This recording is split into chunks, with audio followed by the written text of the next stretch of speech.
There it goes, okay. So we're going to start chapter 4 today. It's all about the classification, diagnosis, and assessment of mental illnesses. Okay, let me start with a story. This is a 22-year-old girl. She lives with her mother. She just broke up with her boyfriend Jerry and that was about 2 months ago. And since then, she's had all these interesting crying spells. She's felt unhappy. She's having a difficult time concentrating on her job. She can't fall asleep at night. She's got insomnia. She thinks she has insomnia. She's starting to lose weight because she has a poor appetite. So she decides to go in and see a counselor. And the counselor is Millard Martine. He's at a local counseling center. And so what he does is he interviews, whatever the name, Angela. He interviews her, and he tries to form an idiographic, he tries to accumulate an idiographic information about her. Idiographic means a picture of her life, or picture of the individual. And that's what he tries to do with his counseling, with his interviews. He's trying to create a vision of who she is. And those of us who were in introduction to counseling, you understand what I'm talking about. We created characters last semester. You created characters. And your character, of course, was being counseled. And theoretically, hopefully, the individual that was counseling you was getting all the information that they needed from talking to you. Miller discovered that while Angela hadn't ever been depressed this badly before, she had periodically suffered from the blues. The blues it's not in the DSM-5. The blues aren't in here. But there's something called dysthymia. And one of the things we're going to discover is nobody can agree on what dysthymia is, which is kind of interesting. But it's just kind of the vague unhappiness. He diagnosed her with situational clinical depression. She is clinically depressed. She's not sleeping well. She's not eating well.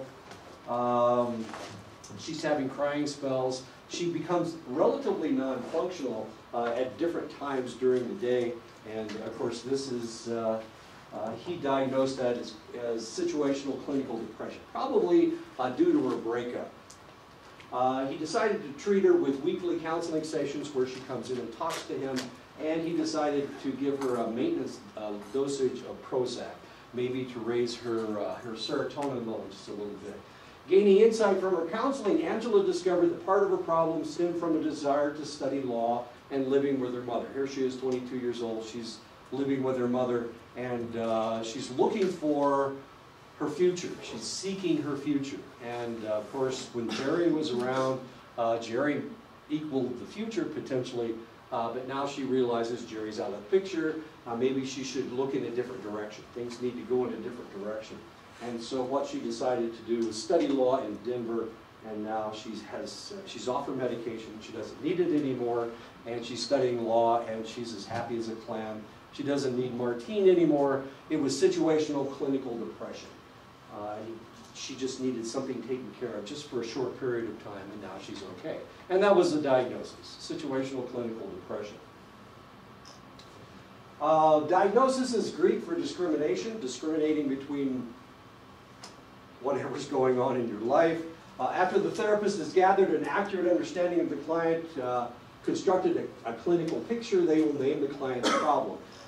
In this day and age, with insurance, of course, we have to diagnose a client.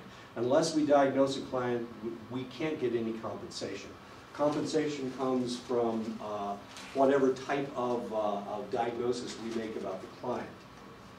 And because of that, of course, they will say, well, they are clinically depressed, therefore you can treat them with 15 different counseling sessions because of the diagnosis. And that's the way it works. Everything works with insurance now. So we have to diagnose. There are some psychologists that don't want to diagnose. But if you're going to be a clinical psychologist, you have to diagnose. Otherwise, you don't get compensation unless you charge them a sheep or something. I don't know what you charge them with. This is now done so that, I just explained it. This is done by comparing the client's symptoms to the symptoms of already established problems, and of course those established problems are right here in the DSM-5. This is the manual that we're using now. Before we were using the DSM-4-TR, then we were using the DSM-4, before that we were using the DSM-3-R revised. Before that, we were using the DSM-3. We continue to change this because things change. Things change over time. One of the things that has changed is we don't use the term mental retardation anymore. Once upon a time, of course, before Obama, before 2010, and Obama signed off on the purging the word mental retardation from all of the government documents, mental retardation was a word that was used very, very commonly. But now, of course, it's not used at all because the DSM-5 has changed that. We saw some of the terms that we used prior, idiot, moron, those kinds of terms. Feeble-minded was a acceptable medical term.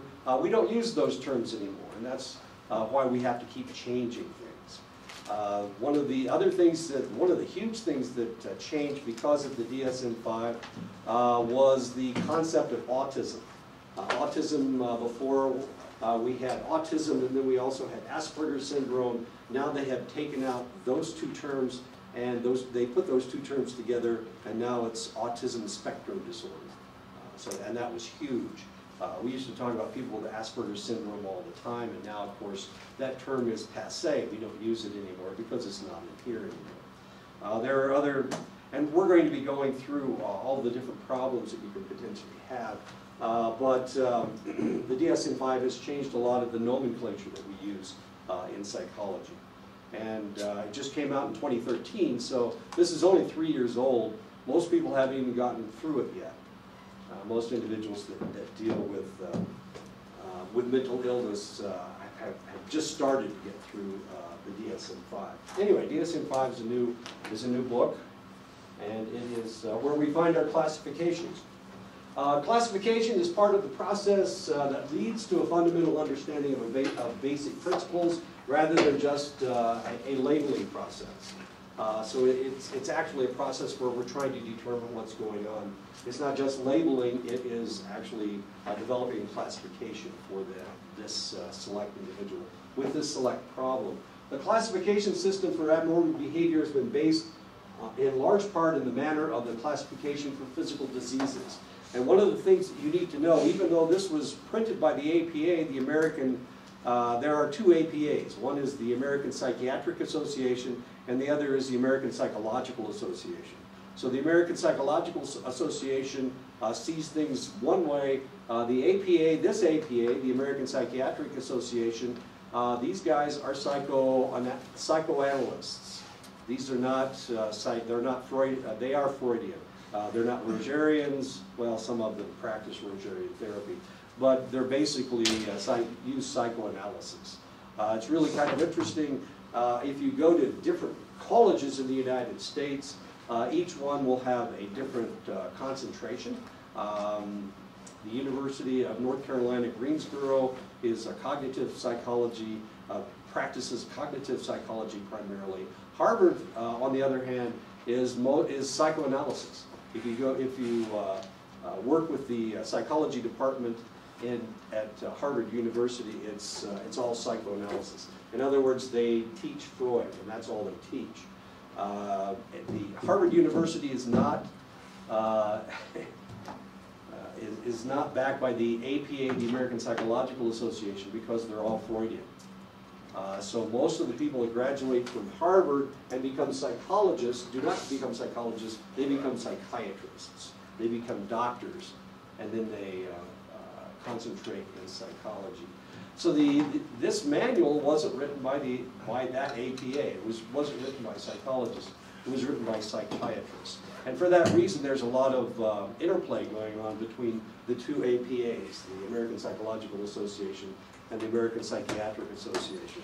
And the APA, the American Psychological Association, which I'm a member of, the American Psychological Association often complains about the APA, because they have no input in what goes into this book. It's really kind of fascinating. Anyway, okay, so it has a lot to do with physical disease, mainly because these are all doctors. The people writing the APA manual are all, or the, not the APA manual, the DSM-5, all the DSM manuals are actually doctors or medical doctors. A major aim in the development of a classificatory system is to discover to what extent there are distinctive patterns of abnormal behaviors with their own causative histories. So that is actually what you're looking for when you're talking to your client. You're trying to determine how in the world you can classify this select individual. I was talking earlier about PTSD and how we treat PTSD. Really fascinating looking at the different types of combat-related PTSD. And the PTSD that's come out of Iraq and Afghanistan seems to be a little different from what we saw in Vietnam. Mainly because in Vietnam we didn't even have that classification yet. The classification with PTSD really didn't start until the 1980s. We didn't really see that much of it. Of course, we were seeing the problem, but two different wars, two different types of fears. Afghanistan and Iraq are mostly, it's a dry climate. Vietnam was extremely humid, it was jungle. You couldn't see, 3 feet in front of your face. And Iraq and Afghanistan is very opposite. It's a fairly open environment, unless you're doing house-to-house searches, of course. But it's completely different. In Vietnam, you rarely saw your enemy. In Afghanistan and Iraq, you can see them from miles away. It's really kind of interesting. The American Psychiatric Association, as I said, they came up with their first DSM in 1952. That was the first year they came up with, or that's the first year it was printed. It wasn't really called the DSM-1, it was called the DSM, is what it was called. It wasn't called the 1 because we didn't have a 2 yet. You don't have a 1 until you have a 2. World War I was not called World War I, it was called the Great War, because we assumed that it was the war to end all wars. And of course, we had one like 25 years later, so that was World War II. Anyway, so the first DSM was printed in 1952.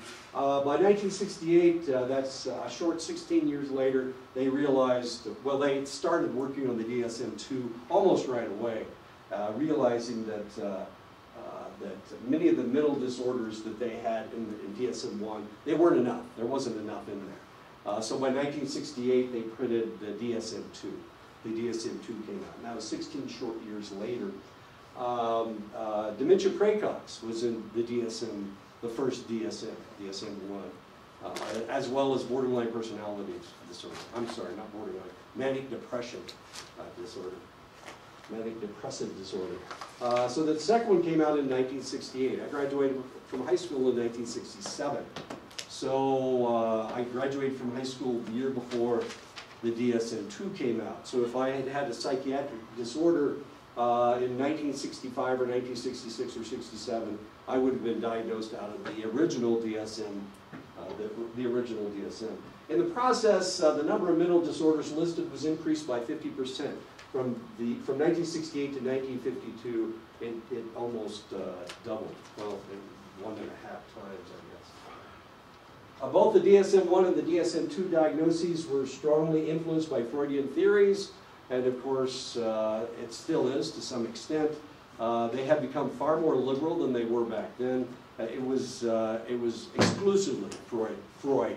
They used Freud exclusively back then. There were concerns about the accuracy and the consistency with which the DSM-2 labels could be given. Agreement among clinicians on the use of the label often was no better than chance.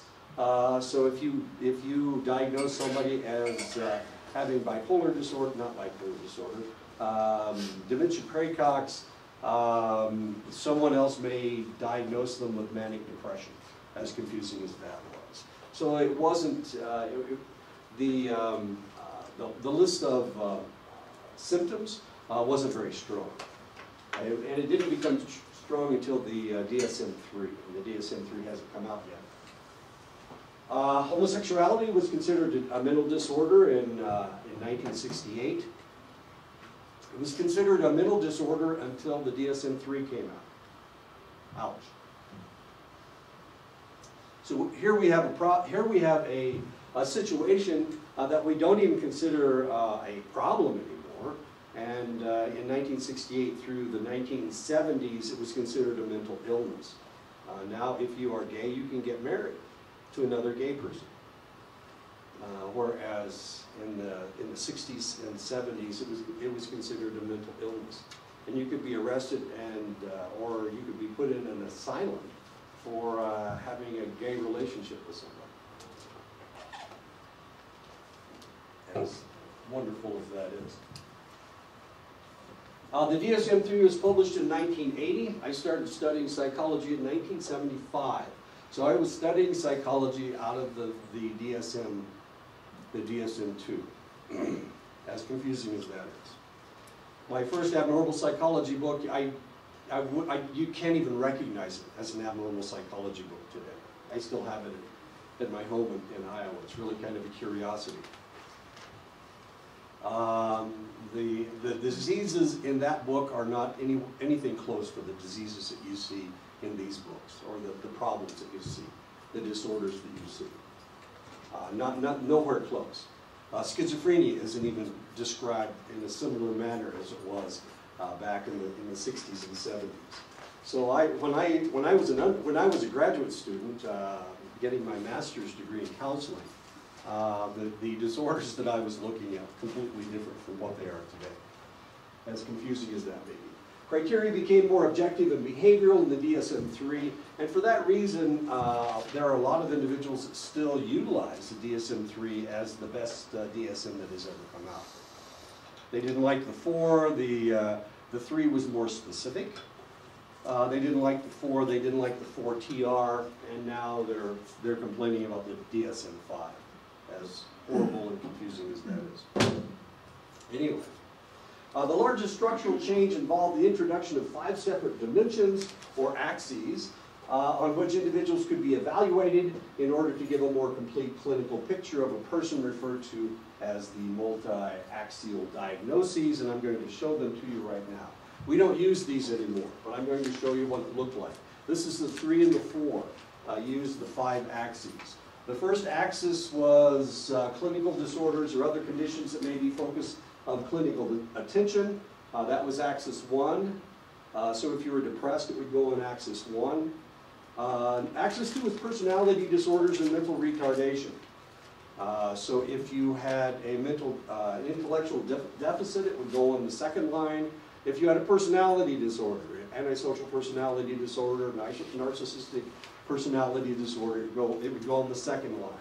So if you were anxious or depressed, it would go on the 1st line. If you had a personality disorder, it would go on the 2nd line. The 3rd line was kind of interesting because it was general medical conditions potentially relevant to axis 1 and axis 2.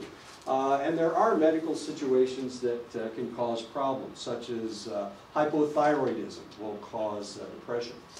It can cause anorexia. What's another example? They're all fleeing my brain at this moment. I can't think of the second one. There are several different problems. ADHD, for example, can be caused by a medical condition, poverty, for example. But actually, poverty would go on the 3rd one. Let's say you're a combat veteran and you suffered from PTSD. Well, you put combat veteran on axis 4, and that would give them that little piece of information. So one was depression, anxiety, whatever. Number 2 is mental retardation and personality disorders. 3 was a general medical condition, diabetes, hypoglycemia. Hypoglycemia causes erratic behavior, as does hypothyroidism, can cause erratic behavior. Number 3 had to do with the psychosocial and environmental problems that you may live under, such as poverty or whatever. And number 5 was a global assessment of functioning. On a scale of 1 to 100, how functional is this individual? How well do they get along in society? So they actually gave you a number. Somewhere in anything over 75 is considered really good. Anything between 50 and 75 is borderline. Anything below 50 is can't function in society and probably needs to be hospitalized. But what did you say access to was? Axis 2, personality disorders and mental retardation.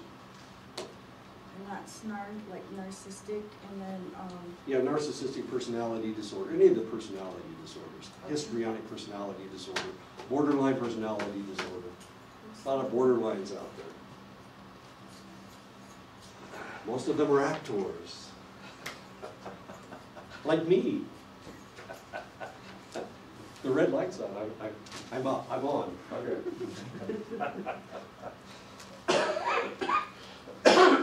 The multi-axial approach continued through the next 3 revisions of the DSM, and there were other revisions. They revised the DSM-3 in 1987. Remember, it came out in 1980.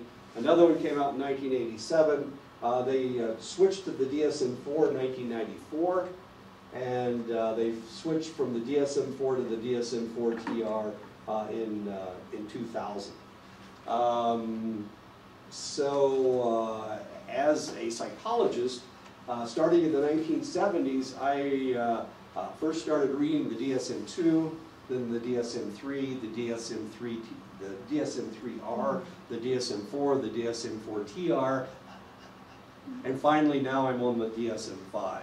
So we've had several revisions of this book, and it's increased in size. If you saw the original DSM, it would look like a journal. It was maybe 150, 200 pages, and it was relatively tall. It was brown. Okay. So every time we change DSMs, we change the color of the cover. This is always exciting. Now we're on purple. So okay, we're into purple now. I have the DSM-4. The DSM-4? Yeah. Not the DSM-4 TR? No, just the DSM-4. Okay. It's completely outdated. It came out in 2000. I know it came out in 2000. You would think it'd still be okay. Is it good to save them? I mean. No, I have the DSM-4 TR at home, but I don't have the rest of it. I didn't save any of them. I don't know why. I have no idea why I didn't save it. Mainly because I think the cat peed on them. Can I say peed? Okay. The cat urinated on my books. Not all of them, of course. Wait a minute. Let me no, I'm okay. Much was altered with the DSM-5. It came out in 2013. It actually came out in 2014. They say 2013. I think this one probably says 2013. But it actually came out in 2014. They were talking about releasing it in May, and then they said maybe we'll release it in October, and then it actually came out in like February of 2014. The multi-axial structure was eliminated by compressing disorders formerly distinguished as 1, 2, and 3 into a single list. And as you saw, they were yeah. So all you do is you diagnose in the first three lines. So you can have somebody that is suffering from antisocial personality disorder, who has an intellectual deficit and has an IQ in the 63 range. And is clinically depressed, and that all goes on one line instead of 3 different lines. The notion of a spectrum disorder is now applied to some categories that had similar relatives. Autistic disorder, as I explained before, has come out as autism spectrum disorder, which people with children with Asperger's syndrome don't like it. They don't like it because before just by talking about Asperger's syndrome, they could identify their child as fairly high functioning. Now, of course, it's autism spectrum disorder, from non-functional to hyper-functional, and of course they don't like it. They would rather not refer to their child as having autism spectrum disorder, which I imagine they'll start calling ASD or something. Anyway, they don't really like it. They would rather keep it as Asperger's